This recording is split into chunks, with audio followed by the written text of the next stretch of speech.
दोस्तों आपका बहुत बहुत स्वागत है मेरे चैनल इजी टू लर्न में।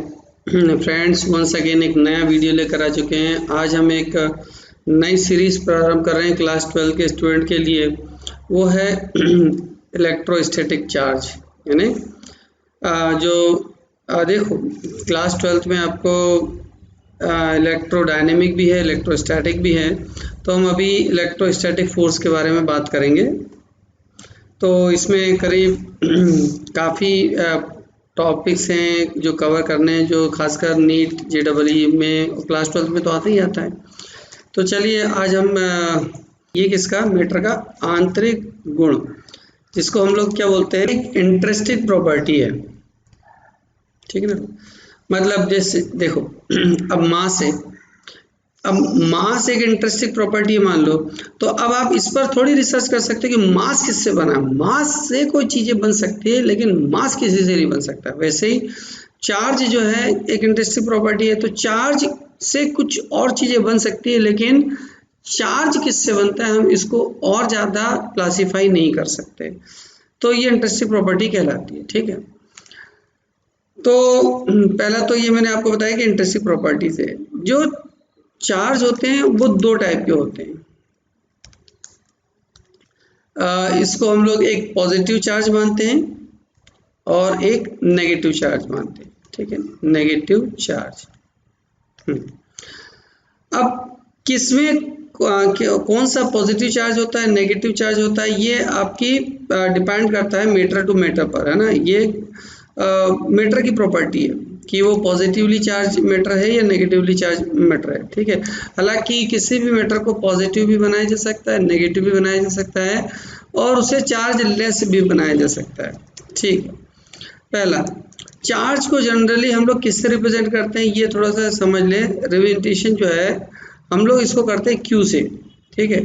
इसको क्यू से रिप्रेजेंट करते हैं। जब भी हम लोग करेंगे तो वो हम लोग क्यू से रिप्रेजेंट करेंगे, ठीक है, क्यू।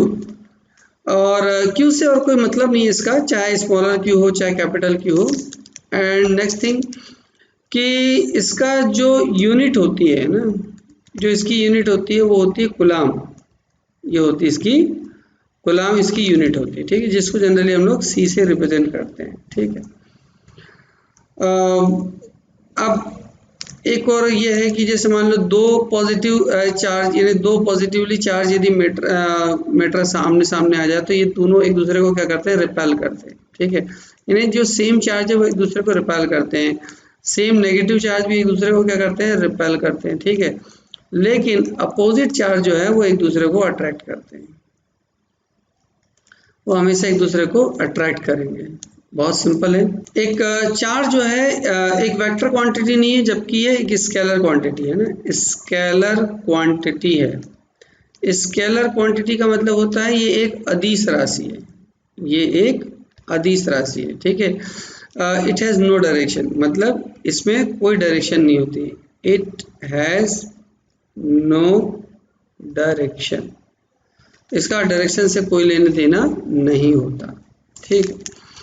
अच्छा, वन थिंग, एक बहुत इंपॉर्टेंट पार्ट है कि चार्ज हमेशा, जो चार्ज हैज ऑलवेज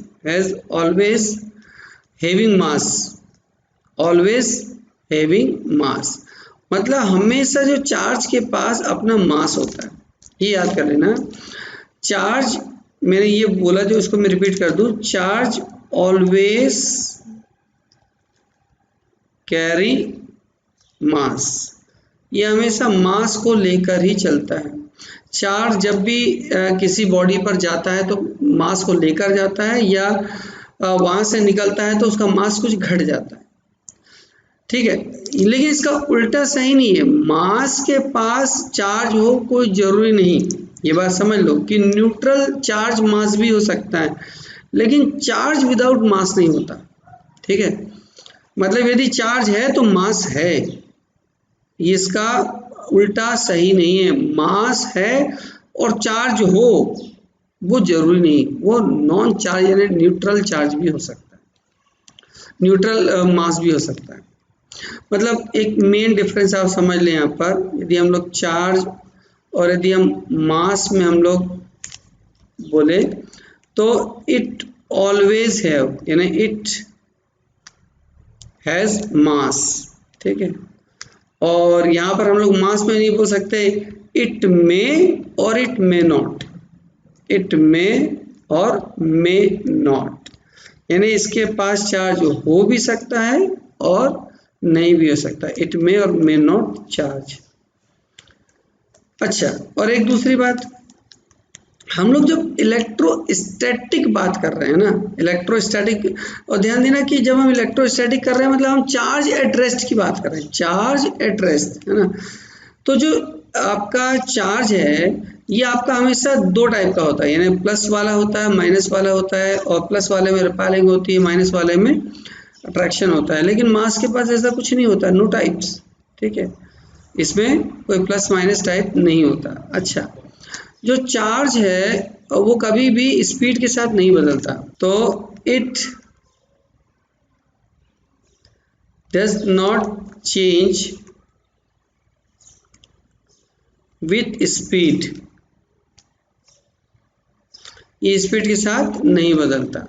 लेकिन आपको मास का जरूर पता होगा कि मास की जो वैल्यू होती है, जैसे m इजिकल टू आपको पता होगा m not 1/√v² upon c², ये फार्मूला होता है। मतलब जो स्पीड के साथ मास बदल जाता है, यदि ज़्यादा स्पीड होगी तो मास कम हो जाएगा, यदि स्पीड कम होगी तो मास बढ़ जाएगा। लेकिन अच्छा, ये बात भी क्लियर है फ्रेंड्स, ध्यान देना, जब कोई बॉल बहुत तेज गति से चलती है तो मास लेस हो जाता है उसका, जब वो धीरे धीरे चलती है तो मास बढ़ जाता है। ऐसा क्यों? देखो, यहाँ पर हम तो तेज गति से दौड़ते हैं लेकिन हमारा तो मास कभी बदलता नहीं। ऐसा इसलिए नहीं बदलता है, एक्चुअल में डेली रूटीन में क्या होता है, v की वैल्यू बहुत कम होती है, तो v की वैल्यू जो है कम होने से ये वाली वैल्यू बहुत कम हो जाती है, ठीक है।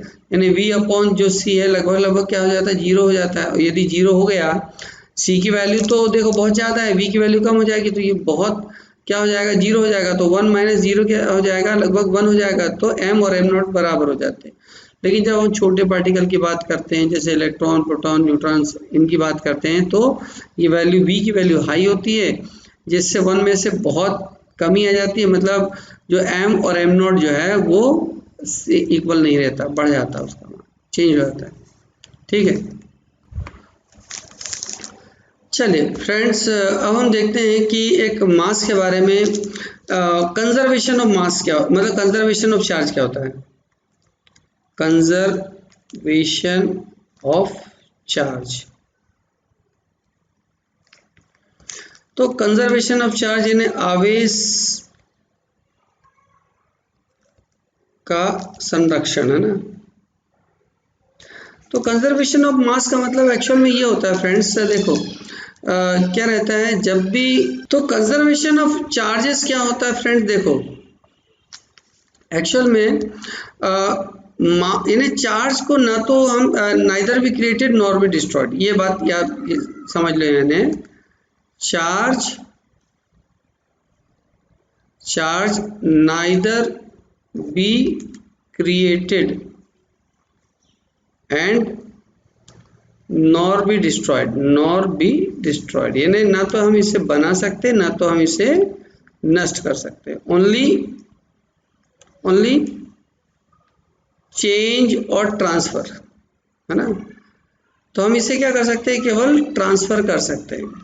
तो जब ट्रांसफर कर सकते हैं तो मतलब इसको ख़त्म तो कर नहीं सकते। जैसे सपोज करो कि एक बॉडी है, इस पर यहाँ पर +3 कूलम चार्ज है एक ऑब्जेक्ट पर, ठीक है, और एक दूसरे ऑब्जेक्ट पर इस पर +5 चार्ज है, ठीक है।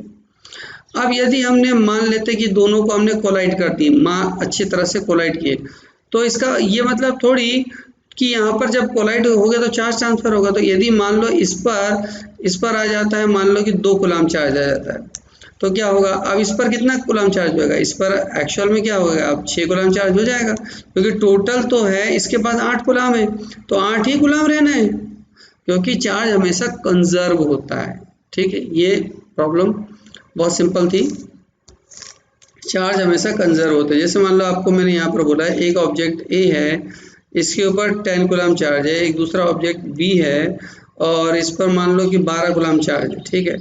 और मान लो कि एक तीसरा ऑब्जेक्ट है, इस पर मान लेते हैं कि 4 कूलम चार्ज है, ठीक हो गया। अब इनको हमने आपस में कोलाइड किए और अब ए पर यदि आ जाता है मान लो 15 कूलम चार्ज और बी पर यदि मान लो आ जाता है 5 कूलम चार्ज, तो अब आप बता सकते हो सी पर कितना चार्ज होगा।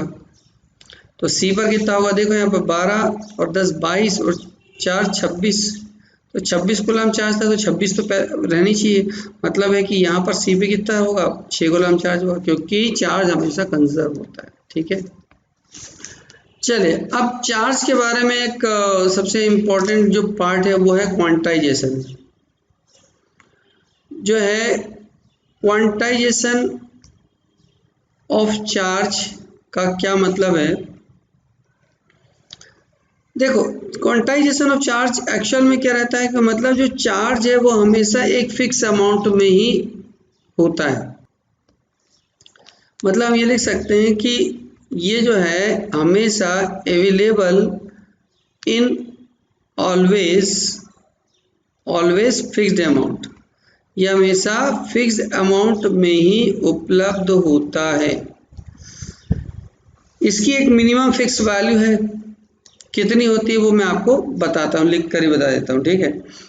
मतलब हम लिख सकते कि the smallest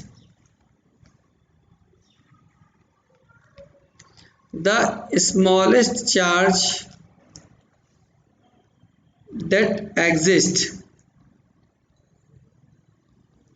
that exist independently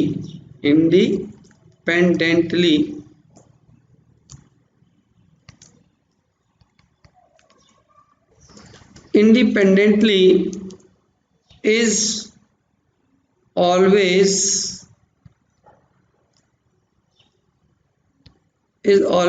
equal to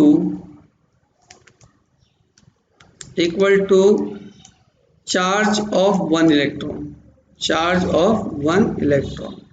मतलब ये है कि हमेशा जो मिनिमम जो चार्ज है जो एग्जिस्ट हो सकता है वो 1 इलेक्ट्रॉन के चार्ज के बराबर होता है, 1 इलेक्ट्रॉन के चार्ज के बराबर होता है, जिसकी वैल्यू होती है 1.6 × 10⁻⁻⁹। The smallest charge that exists independently is always equal to the charge of 1 electron. 1 electron पर जितना चार्ज होता है उससे कम मिनिमम जो वैल्यू है उससे कम वैल्यू नहीं होती किसी भी ऑब्जेक्ट पर चार्ज की, मिनिमम वैल्यू, ठीक है।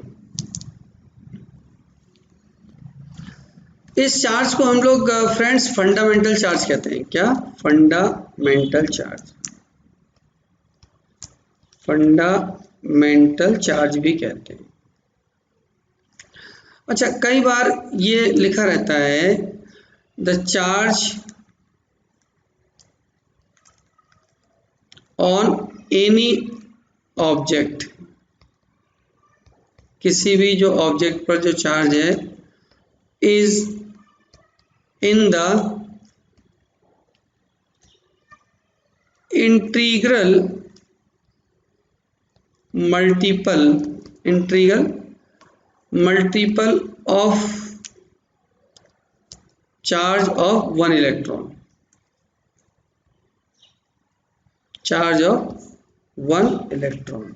मतलब किसी भी ऑब्जेक्ट पर जब भी चार्ज लिखा जाता है तो वह हमेशा 1 इलेक्ट्रॉन के इंटीग्रल मल्टीपल में ही लिखा जाता है। सपोज मतलब किसी ऑब्जेक्ट पर जो चार्ज है Q वो हमेशा +-NE लिखा जाएगा, ठीक है। जहां पर n क्या है, n कोई भी नंबर हो सकता है, n is a integer number, ठीक है। ये कोई ना कोई इंटीजर नंबर होगा, ठीक है। और E क्या है, E चार्ज ऑफ 1 इलेक्ट्रॉन है,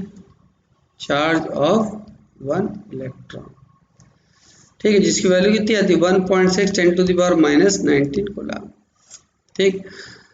तो आप निकाल भी सकते हो, जैसे किसी भी ऑब्जेक्ट पर देखो, मान लो सपोज करो कि एक ऑब्जेक्ट है, इस पर यदि मान लो कि 3 इलेक्ट्रॉन एक्स्ट्रा है, मतलब ये नेगेटिव चार्ज है, ये नेगेटिवली चार्ज है, और इस पर 3 इलेक्ट्रॉन एक्स्ट्रा है, इसका मतलब इस पर जो चार्ज होगा Q बराबर से 3 into 1.6 10⁻⁻19 coulomb.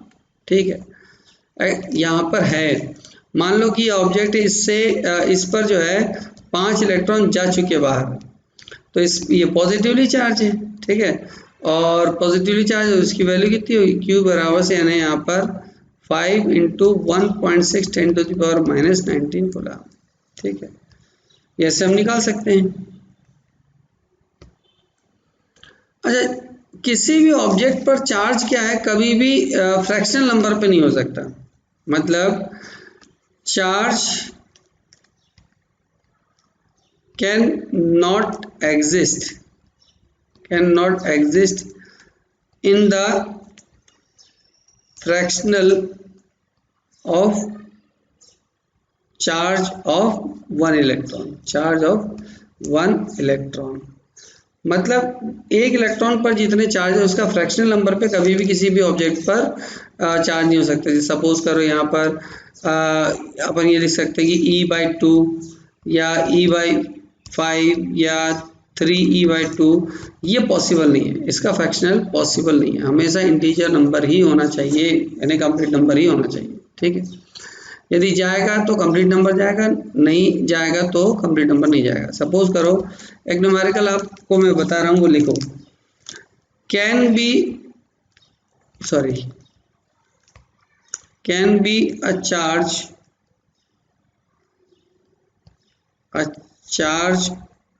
of 8 into 10⁻18 coulomb in any object.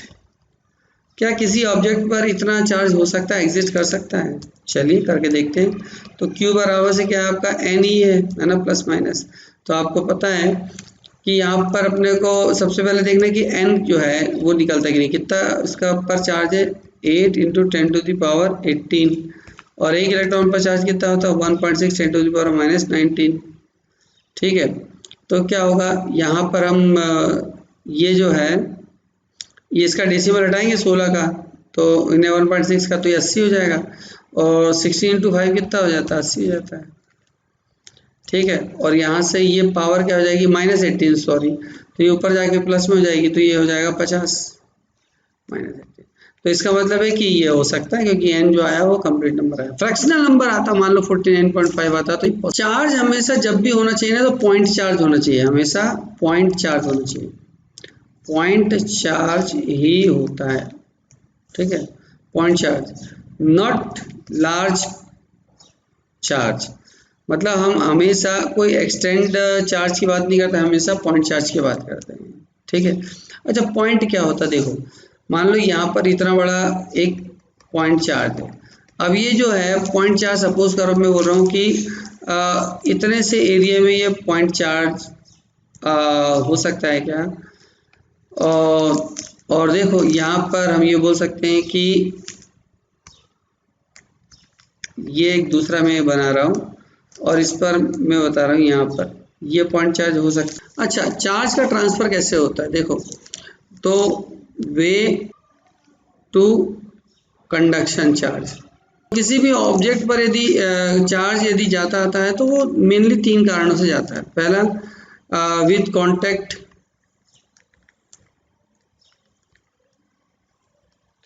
ठीक है, और दूसरा है विदाउट कांटेक्ट।